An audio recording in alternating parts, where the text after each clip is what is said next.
Exactly. And in times past, I've heard that you've been at different churches, organizations, businesses. So you girls are really out there doing your part. We're everywhere, and it's a good point that some of the drives at businesses, for instance, are strictly for those businesses. So if you are, working, check in and see when the next blood drive might be at at your place of employment, particularly the larger factories and industries. Firestone, some of the the industries down around this area host their own blood drives. Wonderful. Tell me and the viewing audience about the different types of blood. Not everybody's got the same blood type. Well, you're exactly right about that. We'll talk about positive and negative Okay. types. There's two different types, positive and negative, and a lot of people don't know exactly what that means, but if you have a negative blood type, it means you just have a certain factor in your blood. It's called the Rh factor, and it's actually absent. And about 15% of the population has negative blood types.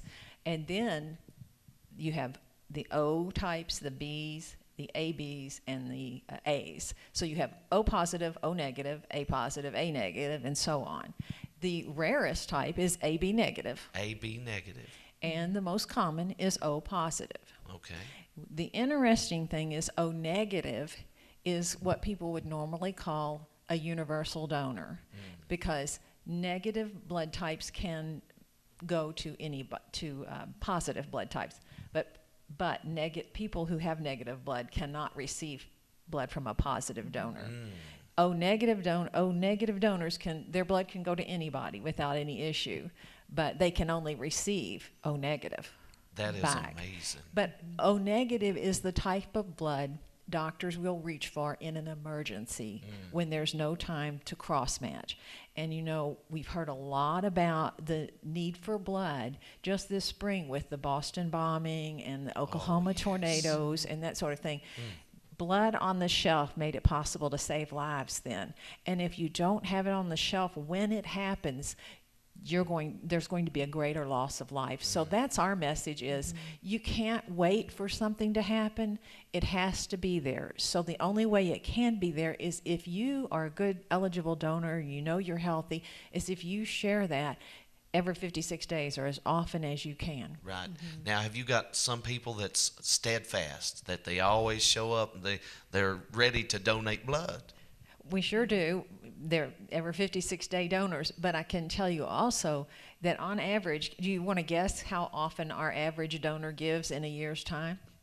If you can give every 56 days, that's 6 times a year. 6 times. Our average donor, maybe once or twice. 1.7. It's like You're not right. even 2 times a year. So, if everybody who gave once or twice just gave one more time a year, it'd make a huge difference. That is so amazing. And we need more people to get involved in this program because it is reaching out to so many people.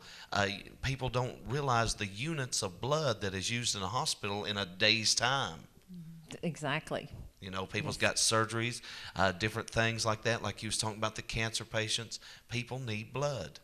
They sure do. And again, if it's not on the shelf when you need it, unfortunately, you may never need it again. Oh, my goodness. Yeah. So you supply all the different hospitals in the region of Southeast Kentucky. We absolutely do. And that's a lot of hospitals. That's a lot of blood needed. That's a lot of organization to get together. So you girls is doing a fine job. Well, thank you. Well, we appreciate you for saying that. And we always need, we're always open for more help. Exactly. If there's anybody out there watching this, broadcast and they have an idea, they go to a church that may want to help us out, they can contact us. We'd be more than happy to come out and possibly set up a drive with them. So, what about people that's on like blood thinners or special medicine and they get the cuts and they lose a lot of blood or something like that, or they're losing blood in their system somewhere? So you guys take care of them as well. Sure. I mean, if it rises to the level that they actually need blood, yes. And then, of course, if they were coming in to try to donate, we'd evaluate that and determine whether they were able to actually donate. Of course, if someone is on blood thinners and bleeds quite heavily, they're not going to be able to donate. Right. And hopefully they won't ever need a transfusion. That, there's just so much to talk about here. And you're the director of marketing and recruitment. Yes. Now, explain your work a little bit to us. Well, we have a group, and it's very interesting. We have a group of folks, it's about 10 of us across all the blood center. We actually meet every week. We look at the calendar. We forecast what we believe the inventory will be for out 14 weeks so that we can tell if we're going to have a problem.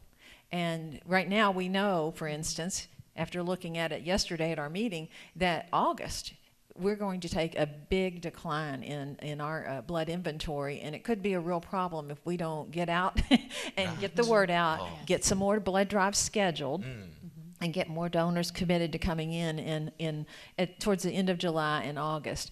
We work real hard to set up things in advance. We took a look at this summer back in January and February and determined we wanted to give away a car. So it takes that kind of planning to make sure. Most people don't realize when you receive a unit of blood that somebody had to plan that 6 and 7 months earlier in order for it to be there.